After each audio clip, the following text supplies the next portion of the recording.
I fucking hate when people are like, you didn't know any better. You did the best that you could with the tools that you had. No, I didn't. Sometimes you do know better. And sometimes you do some stupid shit. And that's okay. Like, the thing about why I don't like this is I feel like it creates a conditional upon which you love yourself. Because by saying that, in a lot of ways, it's like the condition in which you can love yourself is if you couldn't have possibly, known that it was wrong or it was bad or it was whatever. But then what if you did know that it was bad? We are human beings. Are you aware of this? We often do self-destructive things. A big part of it is that there's almost this removal of responsibility in a way of like, you couldn't have known any better. Well, then what about the situations in which you do?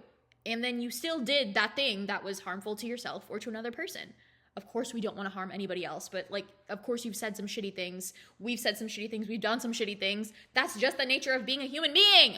A huge part of this is you can understand something logically and not get it emotionally. There is a difference between knowing, okay, I have to love myself to get everything that I want out of life, and actually doing the practice of showing yourself compassion and kindness and patience and acceptance and and all these different components of self-love. I'm going to make a video on what I have come to know self-love as, but you have to be ready within yourself to face the pain, more importantly, to face yourself, to face your shadow, to face the parts of yourself that you have rejected, that you have abandoned, that you have left behind. And this can be really, really daunting. And in the process of not wanting to face these things, we go back to old vices, whatever it may be. Escapism in its many forms for me, that's video games. I love video games and they've been a super important part of my life, but also it's totally a form of like hiding from the world. When I feel overwhelmed, I'm just like, let me just open up Honkai Star Rail.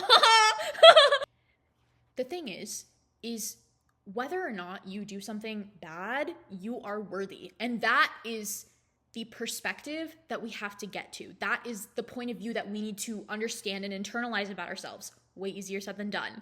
But the thing about saying that if you are in a situation where there's no way it could have been your fault, and that's when I love you, but if it was your fault, you're actually bad and terrible, and what's wrong with you? You are putting conditions on what it is that makes you good and allowed to be loved or forgiven or accepted or held or whatever it may be. And what that does is you are further fragmenting yourself. And we have come from environments where externally our friends, our family, our trauma, whatever, has fragmented us into all of these pieces. And by doing this and by continuing to hold this over our heads, we ourselves are perpetuating the fragmentation. That makes your inner child want to run away from you because they don't feel safe. They don't feel safe from your judgment. They don't feel safe from your wrath. They don't feel safe from your hatred, name calling, insulting, whatever it is that you do, because you feel ashamed of yourself. You feel guilty. You feel you're fundamentally bad. You're wrong. You're bad to your very core of your being, whatever it is. Even if you go back to a behavior that you know is harmful for you, you are still worthy of love. I know that you're probably going to be like, what the fuck are they talking about? No, I'm telling you, I'm taking you by the face, okay? ASMR video. I love ASMR. That you are still worthy of love even if you do shitty bad things and you engage in self-destructive behaviors. Obviously do no harm to yourself or others. I'm not advocating for that.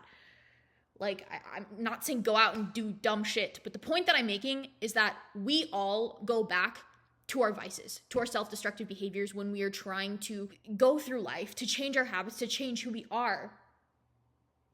And in all of those times, and in all of those moments, you were equally as worthy as you would have been if you, didn't do that. Do you know what I mean? There's this sense of, I don't know if I'm using this term correctly exactly, but like moral purity of oh, if you never thought that, you never did that thing, then you're a good person. But if you thought about it even once, you're a terrible person. I'm like, bestie, in this day and age where we are constantly inundated on social media with some of the worst things that you could ever imagine, isn't it natural that your mind sometimes thinks about some horrible stuff? That doesn't mean you advocate for it, doesn't mean you agree with it, doesn't mean you want it. Subliminal messaging, hello. When we attach our identity, our lovability, who we are,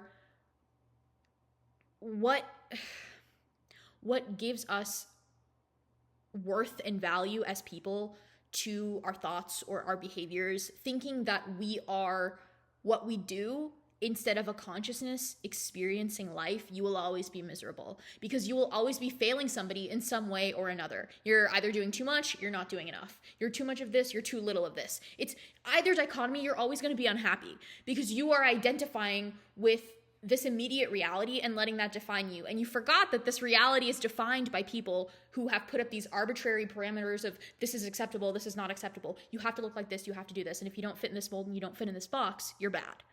None of that is true, but we've internalized it so deeply that we do it to ourselves, often on a subconscious level. We're not even aware that we're doing this to ourselves.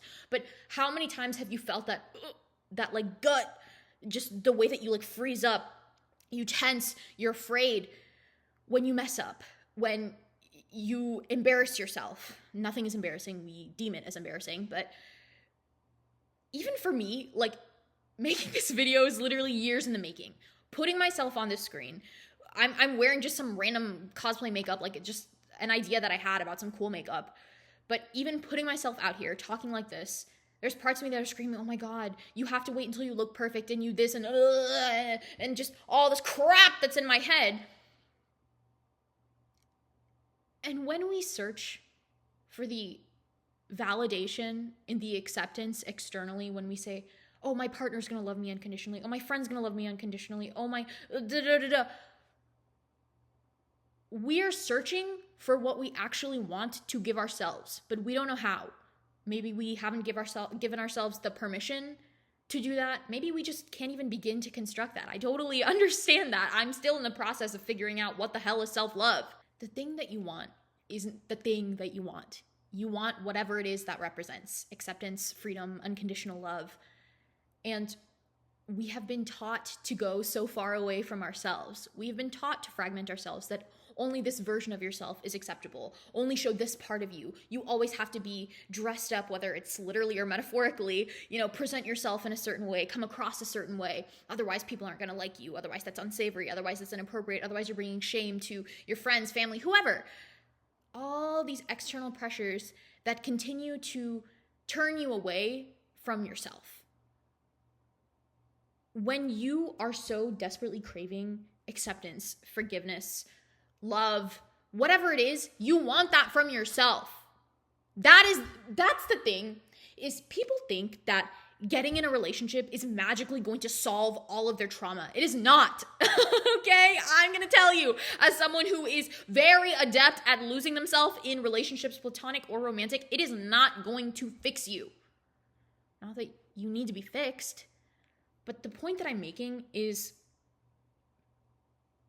what other people give you externally, outside of you, is ephemeral. That doesn't last. It's not real. The person whose love and affection and approval that you crave the most is yourself.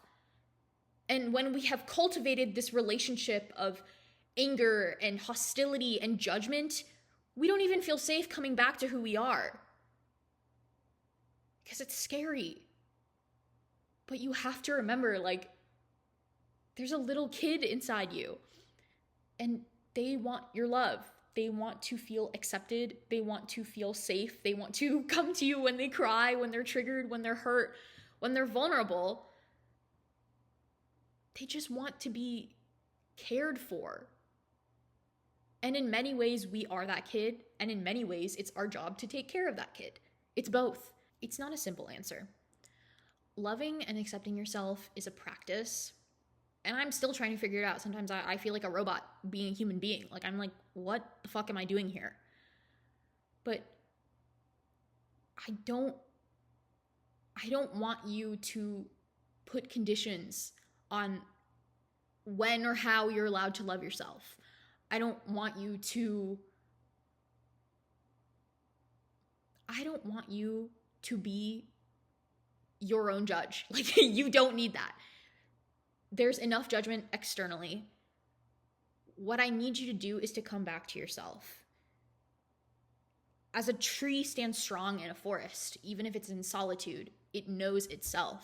It knows who it is. Its roots are firmly in the ground. It doesn't matter. There's a hurricane, there's a storm, whatever. It's irrelevant because the tree knows who it is. And it's okay if you don't know who you are. It's okay if you're like, what the fuck am I doing here? Because I am like that, and I have been like that for a very long time. I still don't know what the fuck I'm doing. But I want you to slowly peel back the layers of these conditionals you have put on yourself to say, I need to do this, I need to meet this, I need to accomplish this, I need to produce this, I need to have something to show. No, you don't. You don't. You don't believe that right now because you've had a series of beliefs repeated to you until you accepted it as true. For many people, what is true is subjective to them, as in you might see yourself as unworthy or ugly or whatever. You've internalized a lot of crap from the world, and you have taken on that crap, and it's had a voice in your head that's just, resided over you. And I want you to practice shedding the layers, even if it's the teeniest bit. I sometimes will literally envision myself like almost stepping out of it's almost like an onion, shedding the layers of an onion, okay? And stepping out of that. And just go in the mirror and look at yourself, and really look at yourself. I don't mean glance at yourself. I mean stand there for a few minutes, which it's gonna be really uncomfortable. You're gonna be like, haha, this is so dumb. What the fuck am I doing? Oh, I look so stupid. You don't. You're uncomfortable sitting with yourself, and you don't know how to process this emotion. We spend a lot of time resorting to escapism because we want to figure out how and why we feel the way that we do.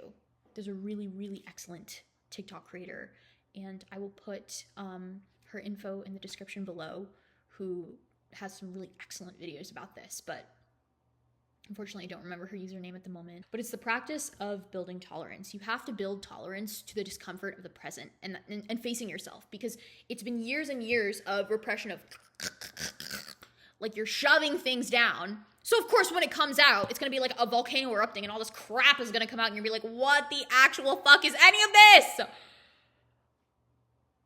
It's going to suck. I'm not going to sugarcoat it. I'm not going to lie to you. It's going to fucking suck. But would you rather that gets trapped in your body and you get physically ill? Or would you rather just fucking get it out? It is scary. I know it's scary. But I need you to take a bet on yourself. And if you don't believe in yourself, take it from somebody who has been on a long ass journey of emotional trauma healing. It is worth it.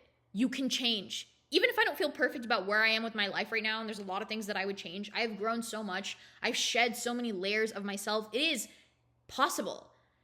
It is not only possible, there's hope for the future. It's so easy to say that when I'm maybe detached from your situation, but I want to tell you, as somebody who grew up with just a very shitty family life, it's not over. One of my favorite sayings is, it's not over until it's over, which sounds kind of redundant, but what that means is it's not over until the last second, and your life is far from over. Everything you're doing is far from over. You're in the middle of the storm and the hurricane. All you can see is the debris and fucking, I don't know, couches flying around in the tornado or whatever. But it's not, just because you can't see it, that doesn't mean it can't change. You are living in this box right now, and there's so much beyond outside the box that you can't even begin to fathom. But all of that starts with taking these conditions that you have put on yourself to allow yourself to love yourself. You are torturing yourself. You have to stop. And it's a practice of stopping, and you're going to fuck up, and you're going to go backwards, and then you're going to revert to self-destructive behaviors. That's just the cycle of what it is to be a human being. And you are still worthy in every point, at every moment, of loving yourself, of being loved. And you will find the more compassionate that you are to yourself, the more compassion you can extend to others. And you start to understand people better because you allow yourself to see and to validate and to hear the versions and parts of yourself that you tried to hide away, that you tried to lock in the closet, literally or metaphorically. And things don't feel so terrible because you know that you won't lose your own love. You are worthy, whether you knew better or not. It doesn't matter. That's not a conditional anymore. And if you still think it is, then I'm giving you permission to drop those conditions. You are going to be all right.